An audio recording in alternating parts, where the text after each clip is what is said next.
Going. All right. Well, once again, everybody, good afternoon and welcome. My name is Stephanie Adams. I am one of the instructional designers here in our Department of Cyber Learning. See lots of familiar names on our attendance list today. A couple of new ones, so just want to go ahead and let you know a little bit about our department and what we do to help support faculty and staff on campus. So the Department of Cyber Learning, we are the main support for Blackboard on campus. So any questions you have about utilizing the platform for your courses, we are going to be your go-to people. But as a team of instructional designers, we are also available to help with course design and development, mainly of your online courses, but also can help out with any of those other modalities as well. So today we're going to go ahead and focus on designing with impact, aesthetic tips for Ultra courses to enhance student engagement. So what we're going to focus on is kind of transforming your course into a visually appealing and engaging learning environment. So of course we want our courses to look good, but what we're going to do today is really talk about effective design techniques that can help boost student engagement. As always, just a couple housekeeping tips before we get started. As I mentioned, I am recording today's webinar, so you will receive a link to this recording either today or tomorrow. You can go ahead and watch that webinar, pass it off to your colleagues, or as I mentioned yesterday with the webinar recording, maybe get a nice bowl of popcorn, nice bowl of ice cream, and rewatch my recording with all your friends and really learn something. In addition to that, I do have my chat window open over here. So if you want to stay on mute, feel free to do that. And I do have my chat window open if you have any questions or comments you want to send through over there. If not, I do have kind of natural pauses built into my presentation. So if you want to come off mic and ask a question verbally or go ahead and make a comment regarding what we're talking about, feel free to do that as well. We don't have too large of a group today, so we can go ahead and kind of verbally ask questions as well. Question coming through the chat, can you have access to yesterday's webinar? Absolutely. So if you did register for yesterday's webinar, you should have gotten an email from me. But if you did not register and you're still interested, go ahead and send me a message over in that chat window. I'll jot your name down and I will make sure you get that recording. All right.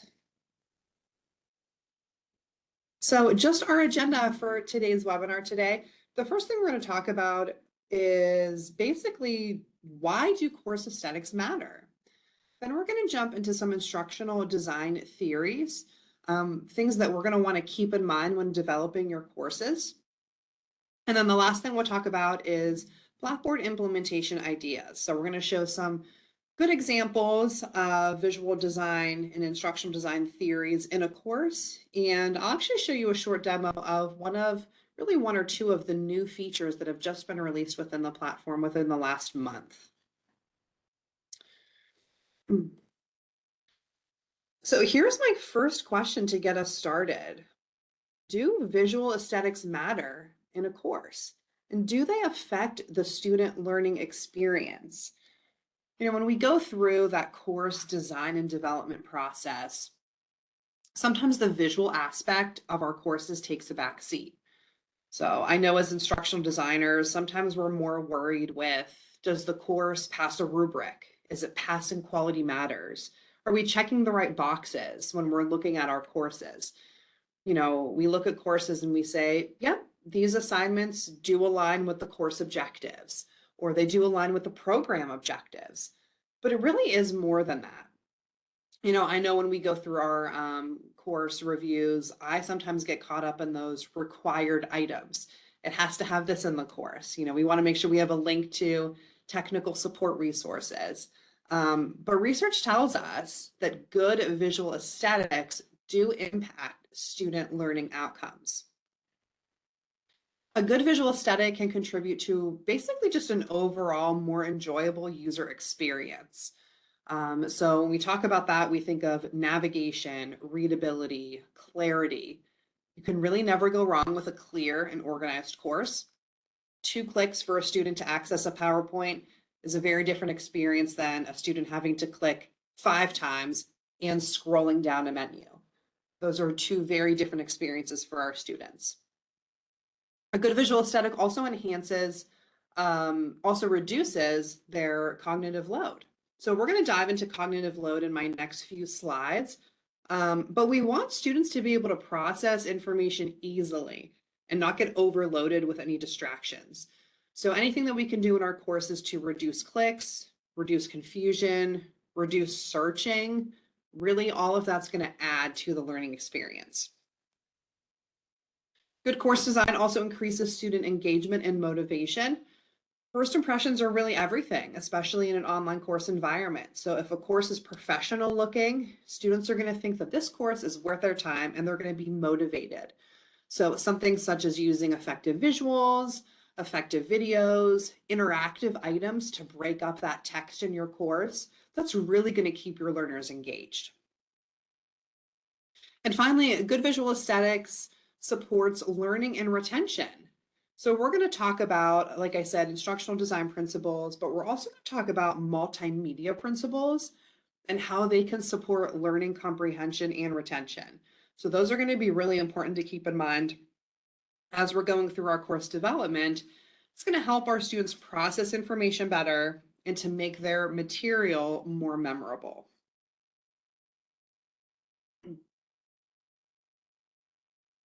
So let's go ahead and jump into our first theory that we're going to talk about, and that's going to be the cognitive load theory. And this is basically based off of how learners process information. So this theory talks about really three parts of our memory. So the sensory memory, working memory, or short-term memory, and then long-term memory. So sensory memory is basically everything around us, everything that our senses can basically take in, but we basically filter out most of it, only passing off select information into that working memory. Now, our working memory can only hold so much information, right? So it can only hold so many pieces of content at any given time. Basically, our working memory is either going to look at a piece of information and discard it, or if we can relate to it, it's going to push it to our long-term memory. Now, when we talk about cognitive load, we're talking about all that information in our sensory and working memory. And our working memory, like I said, it needs to decide what to do with it. Now, if we overload that working memory, that's going to reduce the effectiveness of our teaching. So why do we talk about cognitive load theory when we talk about visual aesthetics of a course? Well, again, our working memory needs to decide what to do with this information.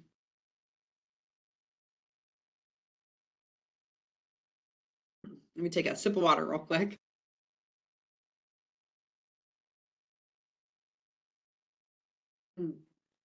So like I said, our working memory basically needs to decide what to do with this information, what should stay and what should go.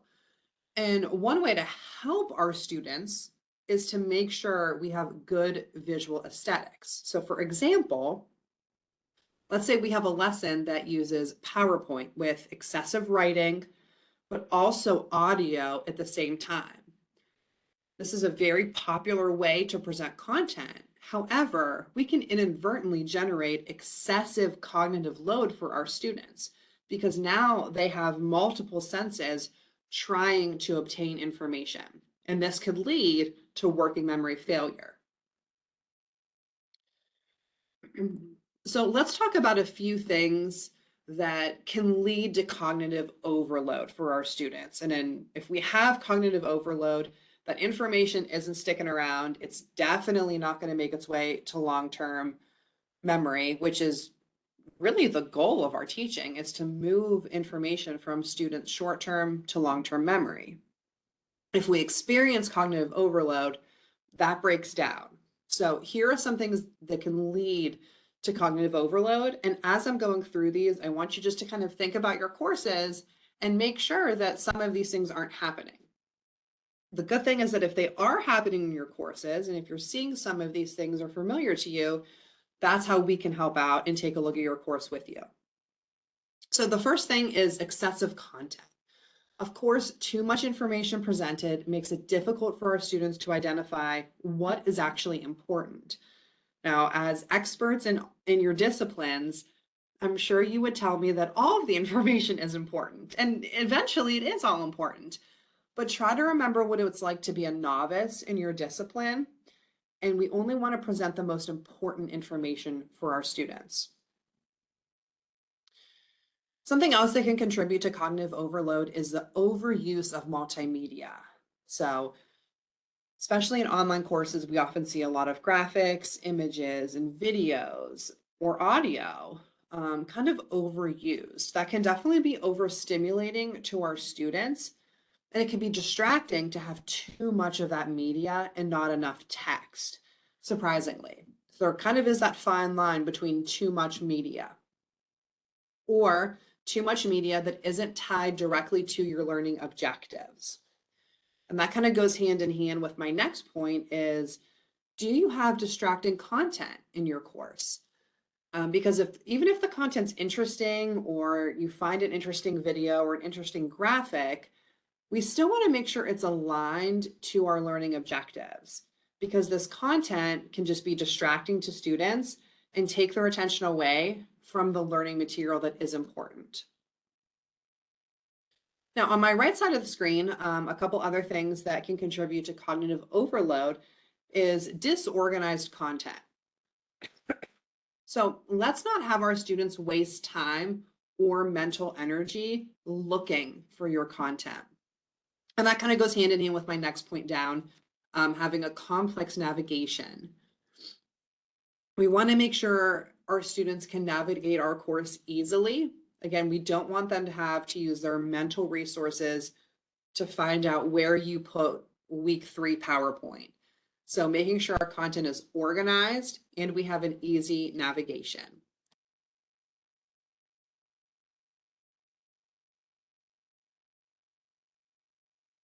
And the last piece here that can lead to cognitive overload is having a poor visual design. And some of those items might be poor color contrast, not using a heading structure or hierarchy, things of that nature in regards to your font and actually displaying pieces of information. That can actually lead to visual noise, which really can overwhelm and distract a student. And of course, it's going to interfere with the readability and the clarity of your overall course. Before we move on to some of these other principles, are there any questions or comments with our cognitive load theory or cognitive overload?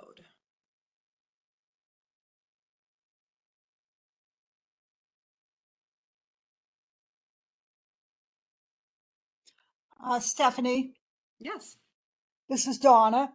Hi, Donna. Um, and maybe this will come in later.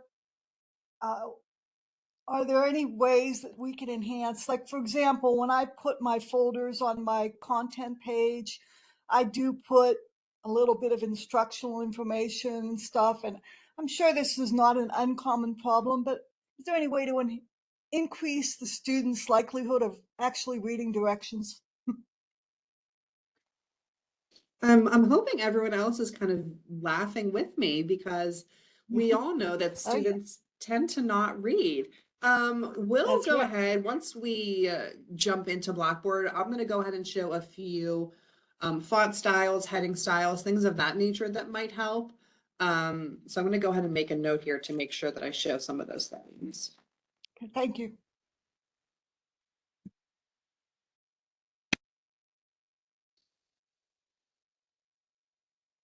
All right.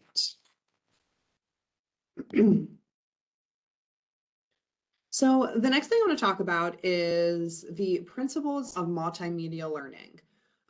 So Richard Mayer came up with 12 principles, and I have been kind of studying and using these principles for, let's see, almost 10 years now since I completed my master's in instructional design. This is kind of the basis of creating online content. So there's 12 principles of multimedia learning. I'm only going to cover about half of them today because I only wanted to touch base on the ones that I think can directly help enhance the visual design of your courses. And these principles are grounded in cognitive science, and they basically explain how people process information. And like I said, very helpful to keep in mind when we're going through building our courses. Find my mouse, there we go. So the first principle I'm going to talk about is the multimedia principle. And this principle basically states that students learn best from a combination of words and pictures, as opposed to just words. So you want to make sure you're using a combination of text and images, whether that's directly in Blackboard or on your PowerPoint slides. Use visual to represent your key points. And kind of like I said, reduce that cognitive load by making sure you're only using visuals that clarify or enhance learning and tie those back to your learning objectives. So when we look at that multimedia principle, it's stating that students are going to learn better using the left-hand side of my screen, where they have graphics and text, as opposed to just text on the screen.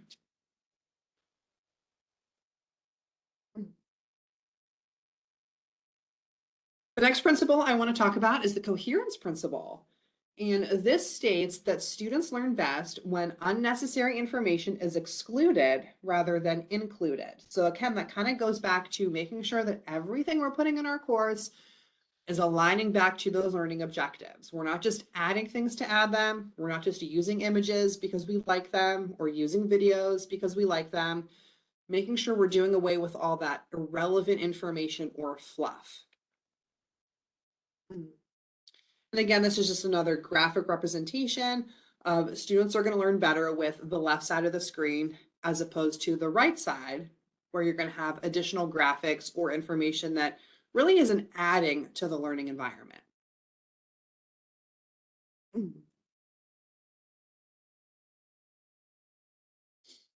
The next principle I want to talk about is the modality principle. And this states that students learn best from visuals and spoken words rather than text and visuals. Again, so visuals, so graphics and spoken words rather than text and graphics. So you want to make sure we're creating a balance of that text and visuals. And again, as we kind of saw in some of these earlier principles, too much text can be overwhelming for students, especially when we have information coming into our senses from a variety of different channels. Again, so students are going to learn better with the left side of the screen, so a graphic or a visual, and then listening to audio, as opposed to the right side of the screen, where they're going to have to look at the visual and also read the text on the screen.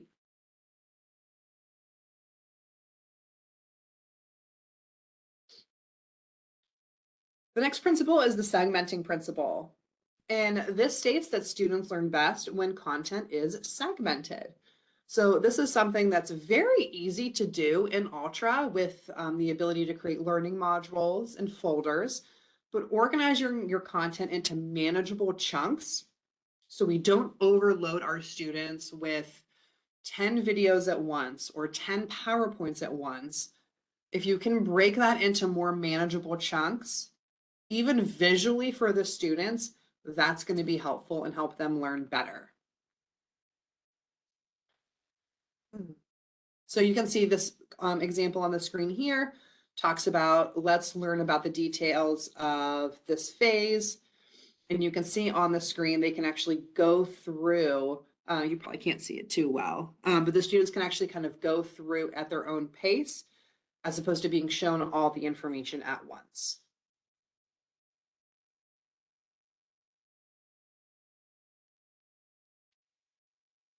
This is a principle that I think is really important in Ultra, and they've actually recently done a great job kind of fixing this problem. So this is called the spatial continuity principle. And this states that students learn best when text and visuals are presented close together. So up until recently in a Blackboard, you basically had to create your content vertically. So on a document page, you had to type out your text. If you had a graphic, it had to go underneath. If you had more text, it had to go underneath. If you had a video, that had to go underneath. So now we're just scrolling on our screens. A recent update in Ultra, and I am going to go ahead and show you this, they've actually created the ability for you to have columns on your document page. Now, this is going to allow you to keep corresponding text and visuals close together. So students don't have to look up here and then look down here. They can actually start to see everything on their screen at the same time. Now, this principle doesn't only talk about visuals and text and content, but it also talks about feedback. So making sure we're presenting feedback close to relevant questions or close to the specific assignment that we're giving students. And the last piece of this principle is ensuring the directions are on the same screen as the activity. So anytime students go into a test or assessment, making sure those directions are easily visible to them and not somewhere out in the syllabus. Simply bring those instructions or directions onto the same screen as the activity that they need.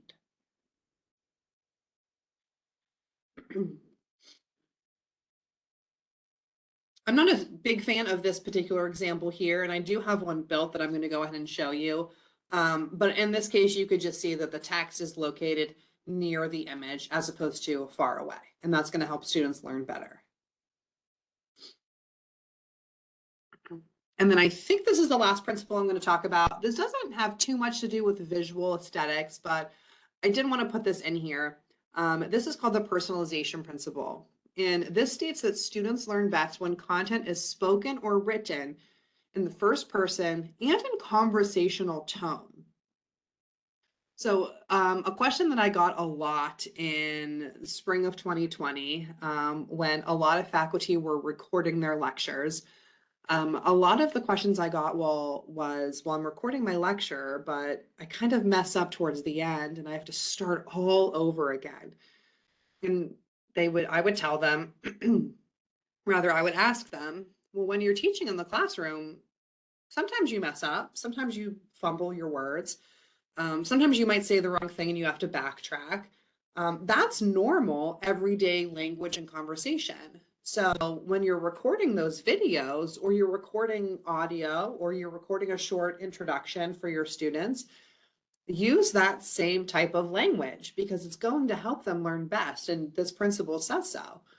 So using that everyday language in a conversational tone in your videos is going to help your students learn better, as opposed to a more formal tone or a more kind of machine or formal tone.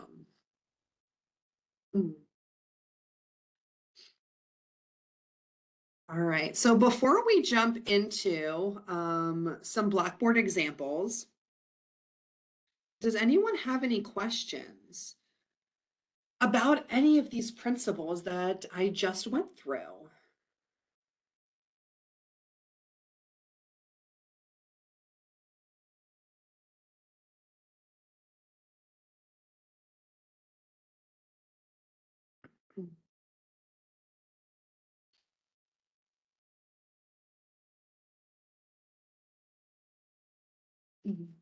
So I'm going to go ahead and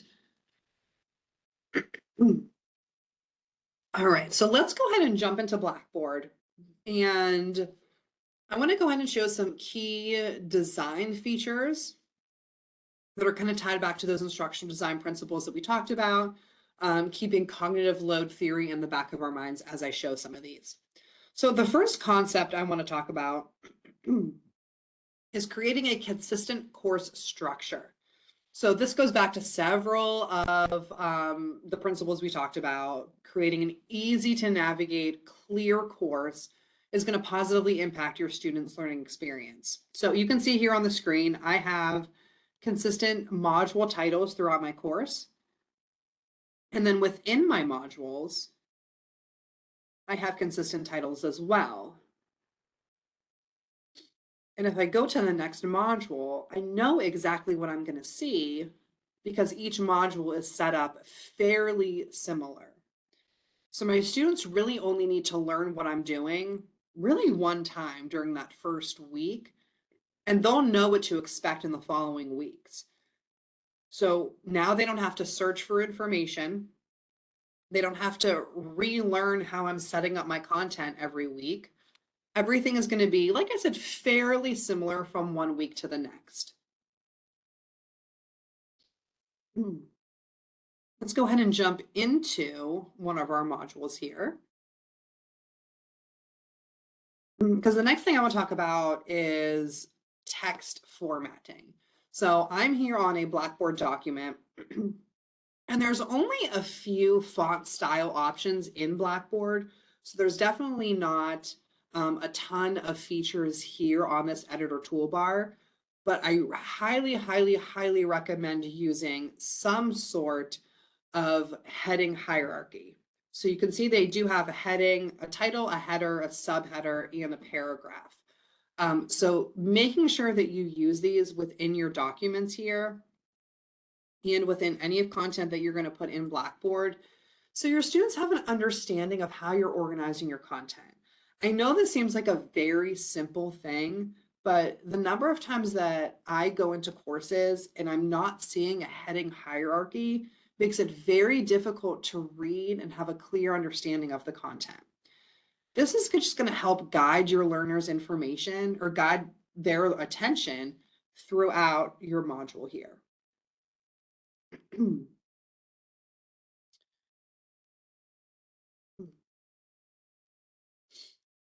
So one of the other things I want to go ahead and talk about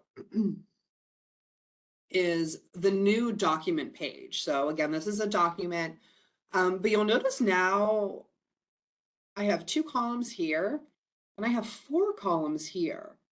So the update to Ultra that I do want to point out to everybody is this new document and what they're calling the content designer. So the content designer is going to allow you to have these multiple columns and multiple rows on your document page. So now we can have basically a more interactive piece of content. So as I mentioned before, instead of just going vertically from top to bottom, building your content on a page, now we can make it a little bit more engaging for our students, keeping those design principles in mind.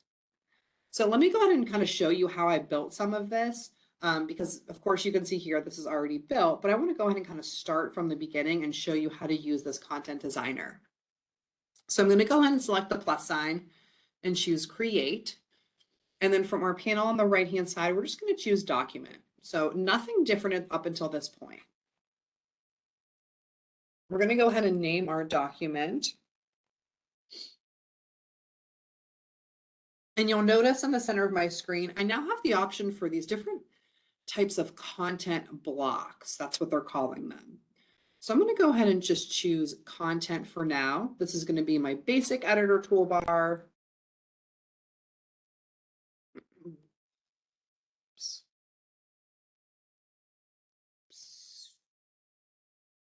I think I stopped sharing. Give me a second.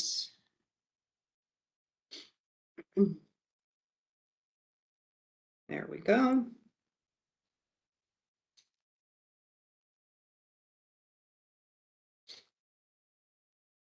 All right. Now, after I build a piece of content, I can go ahead and continue building right below there, just like I normally was able to before. I can add links, images, again, anything that I was able to do in the previous document. So let's go ahead and add in a picture here.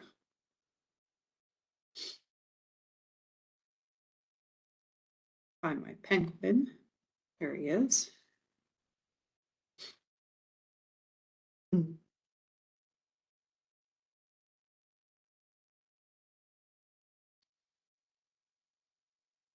The great thing about this new content designer is I can, again, create columns. So I'm going to go ahead and drag my penguin to the right of heading 1. So if I hover over my penguin, I can see I have this little hand icon where I can drag it over to the right.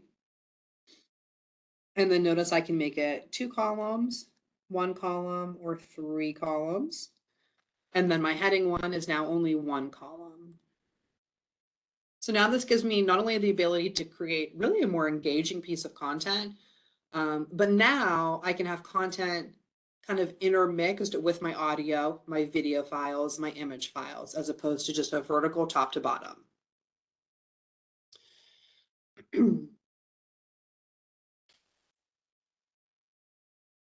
A couple other things. I'm going to go ahead in this example here. So this example, I just created kind of a side-by-side topic comparison document page here.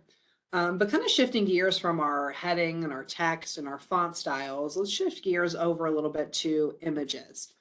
So we know that images are a great way to increase engagement. And as I mentioned, as we were talking through some of those principles, making sure we're using images to complement or clarify information, not distract from the information, and making sure they're kind of aligning back to those learning objectives. So I want to show you two great features in Blackboard to help you incorporate images into your course. So I'm going to go ahead and edit my document here. I'm going to click the plus sign and just insert a content block. And I'm going to go ahead to my image option on my editor toolbar. Now, this is where I can go ahead and simply upload a file from my computer, or I have two other options that you may not know about because they are somewhat new. The first option is to search the stock images. Blackboard has partnered with Unsplash, and it's going to allow you to search their stock images. So if I wanted to go ahead and look for something from my particular piece of content behind me, I can go ahead and do that. Or the other option is I can generate an image using Blackboard's AI generator. So I'm just going to go ahead and describe what I'm looking for and hit generate. Now, if this is, of course, it's not pulling from those stock images that are in Blackboard, but it's using their AI technology to generate an image for me based off of my description.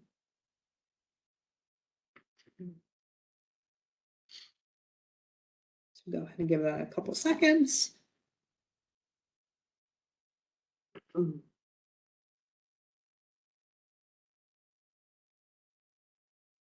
it's interesting because I, of course, practiced this presentation prior to presenting it all to you today. And previously today, it actually generated 4 completely different images than what it's giving me right here. So very interesting. We'll go ahead and hit next, and we can immediately include that onto our document page. Hey, Stephanie. Yeah. Okay. This might be one of my, I dream about it being able to do it questions, but I always throw them out there. What about importing an image or a picture or something from the online textbook? Ooh.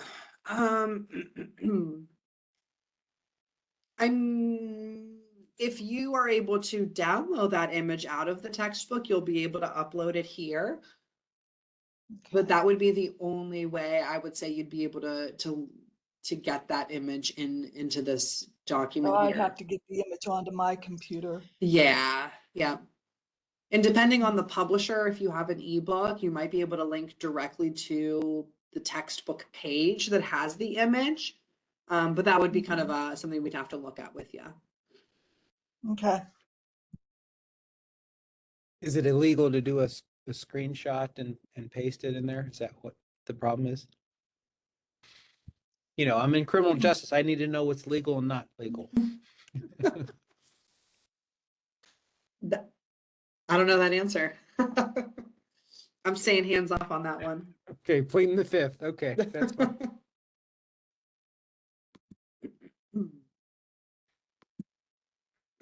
So let's keep going with these images. I want to kind of show you, talk a little bit about these module images. Again, this is something that's fairly new, something you may or may not know you were able to do, but you can add these thumbnail images to your learning modules.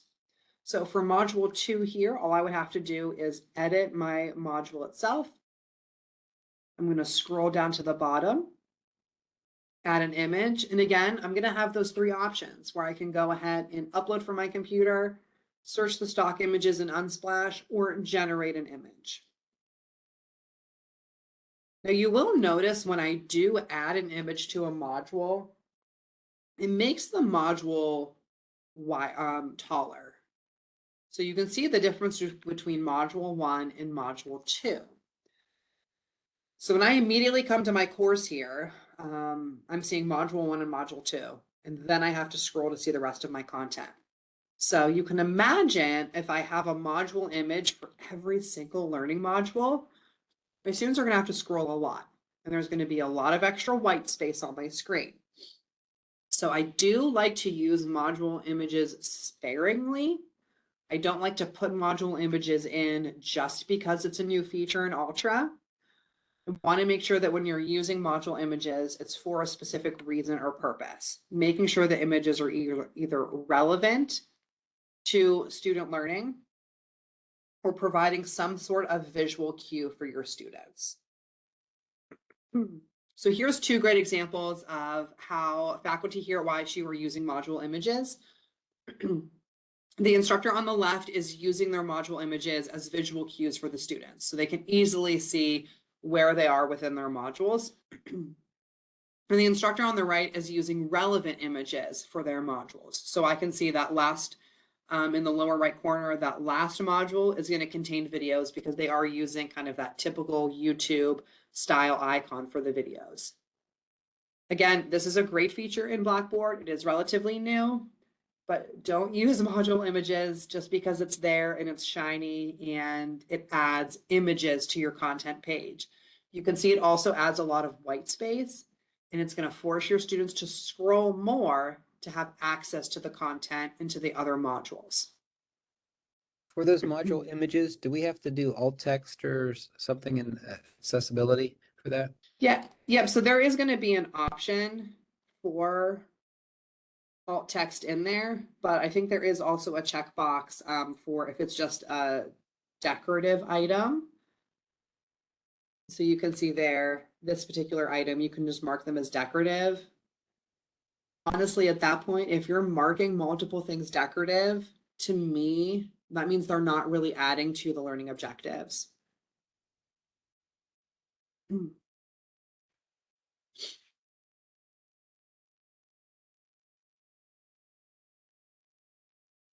Any questions with any of those image features?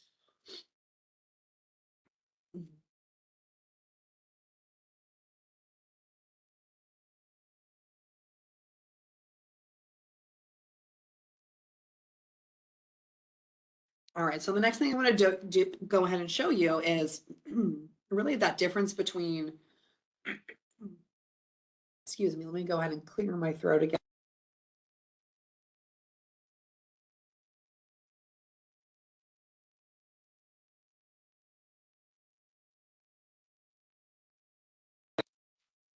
All right, so the next thing I want to go ahead and do is take a look at that content designer from a student perspective and kind of show you the difference of what a typical Ultra document used to look like and probably what your documents potentially look like right now and what you could potentially be doing with them. So I'm going to go ahead into module 2, and I'm going to go to my module 2 content. Now, this document is probably something that you're used to seeing, where we have our readings, we have our PowerPoints that we're giving our students, and towards the bottom, we have our videos. So this is actually, I did actually pull this from a course here on campus. And this is something that previous to this Ultra update, content just had to be vertical on the screen. So you can see as a student, first I'm overwhelmed because now I have 5 PowerPoints on the screen. And I can see that I am scrolling. I did replace all the content. So I did replace it with yoga content.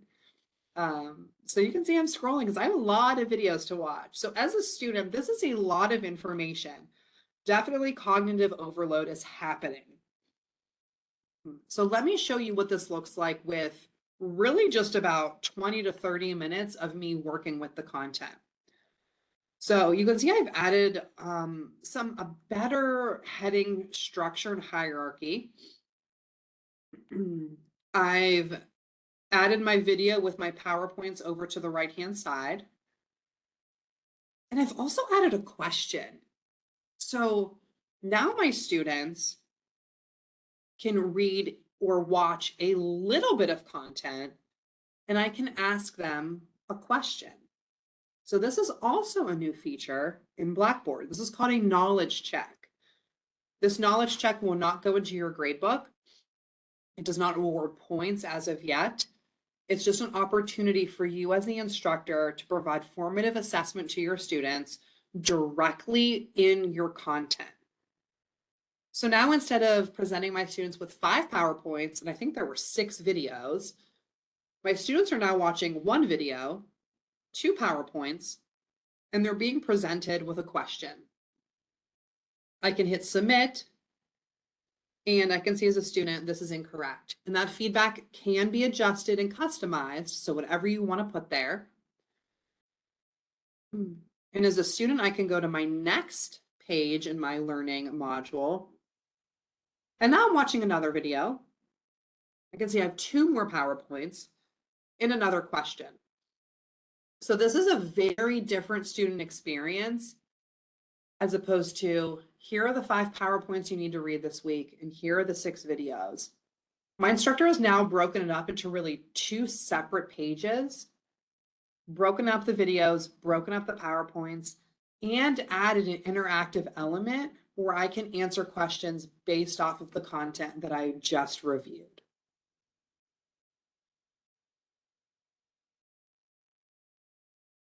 So that is just another example of how you can really use that content designer to break up your content,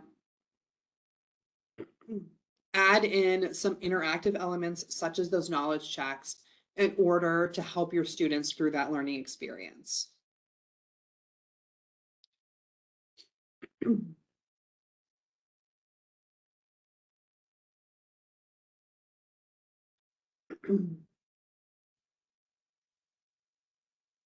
So Donna, I want to go ahead and address your earlier question about increasing our students' likelihood to read directions and information. I do want to mention that you can add instructions directly below your module. So you can see here on my screen that I can add information here. So this module 1 currently lets them know that this module will show examples of heading styles and fonts. The number 1 question we get is, can this be adjusted in terms of font, color, styles, things like that? As of right now, no. So that could be an example of why your students are kind of glancing over it, is it really just kind of blends in with the rest of your content page. So I would recommend, giving examples here. I don't think it's going to kind of overload them with information, but really putting your information on a document page where you're going to have those editing features, I think is going to help a little bit more. Donna, I also think adding some of these knowledge checks onto your document pages will help as well. So you can see when I can go ahead and add my content block, instead of a content block, I can add a knowledge check. So kind of stopping my students before they move on and adding a question in for them to answer before they move on to other pieces of content.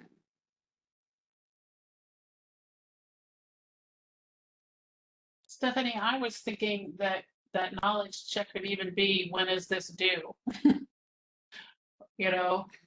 Absolutely. Right? And then Absolutely. they've been through the content and you've checked that they are following the direction, so to speak. So you could ask, is this submitted as a PDF, or do you have to send it to the instructor? You could ask questions just about the assignment to make sure that they're on the same page as well. Is it only multiple choice, the knowledge checks?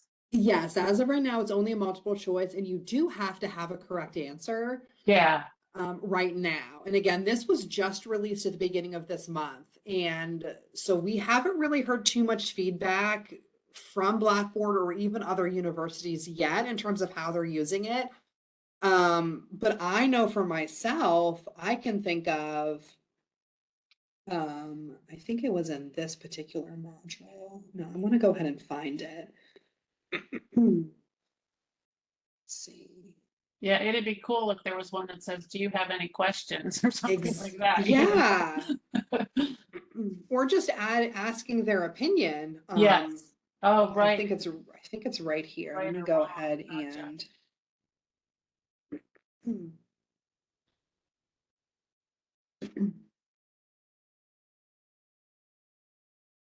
so another way that I thought would be a great way to use it would be when we're closing up a module, or I'm closing up a week's worth of content or specific content. Asking them a poll question. Of course, like I said, right now you have to have a correct answer set, but what a great way to allow the students to reflect back on what they learned that week before I provide them with an overview summary of, okay, this is what we did this week, but let me get your opinion. But again, right now it's just multiple choice with a correct answer. So I'll keep everybody posted with what we hear about the knowledge check feature. That'd be neat to have a release question too, as a release function that they have to Oh, answer right yes. to move on. I'm writing all this down. Great feedback.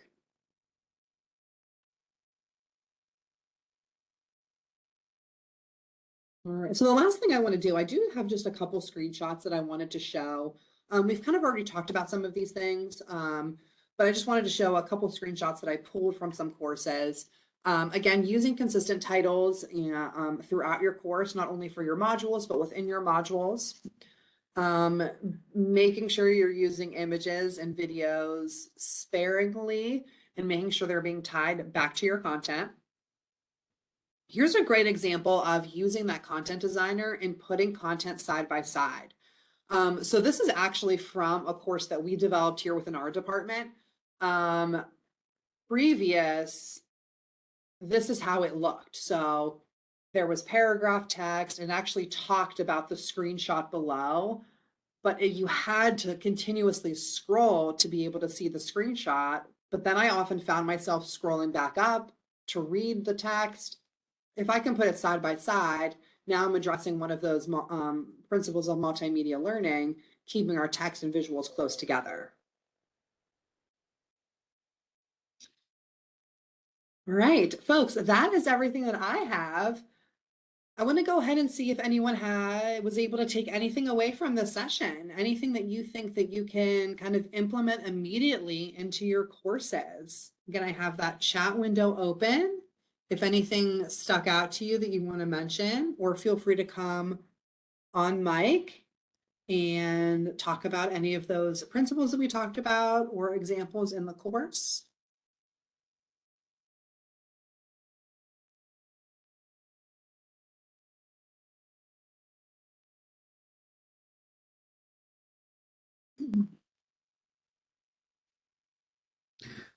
Well, the document display stuff is definitely a big plus, because I used to just stick documents in there and just Yep. a short description of what the document is. I Yep. never built it like that you build it. So that's a big plus. So that'll help tremendously.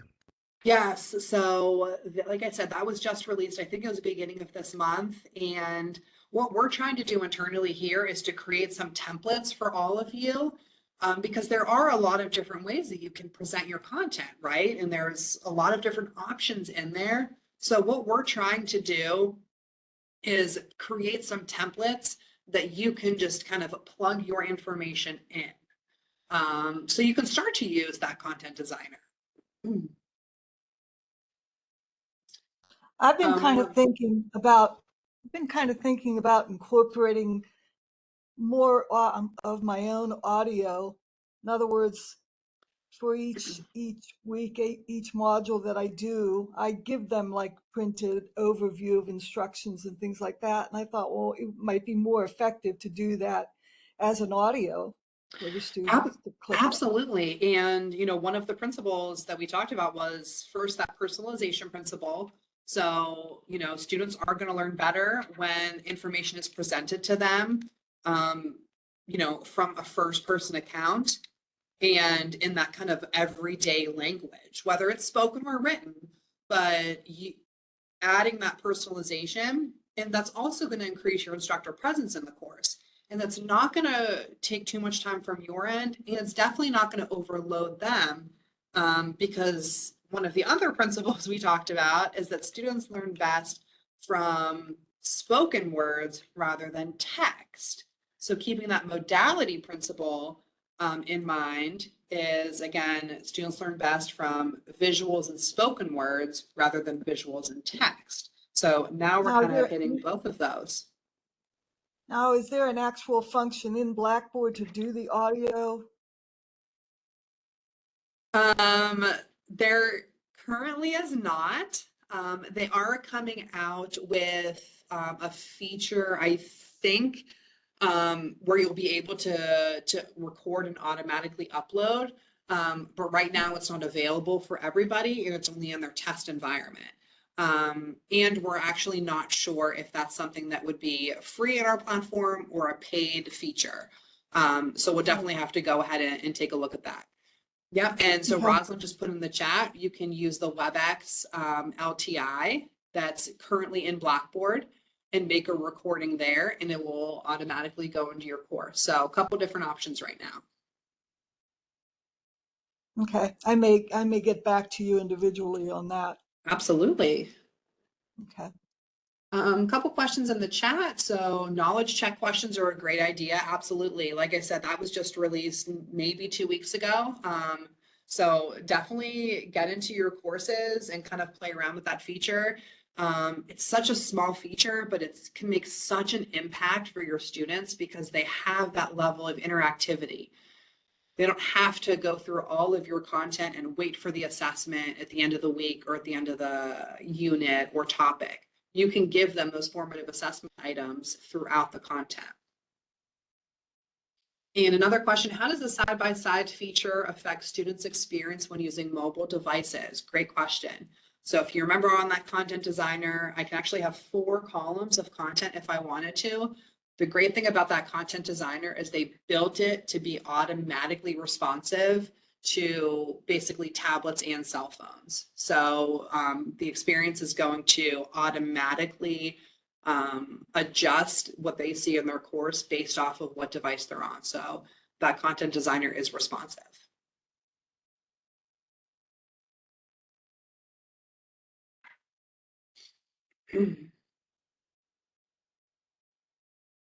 All right, folks. Well, I want to go ahead and thank you for joining our webinar today. I hope you're able to take at least one little bit of information from the webinar. If you do have any questions, you can go ahead and contact me.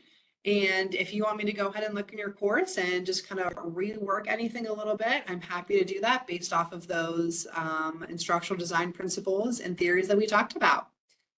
Thank you again for joining this afternoon. I hope everyone has a good rest of your day.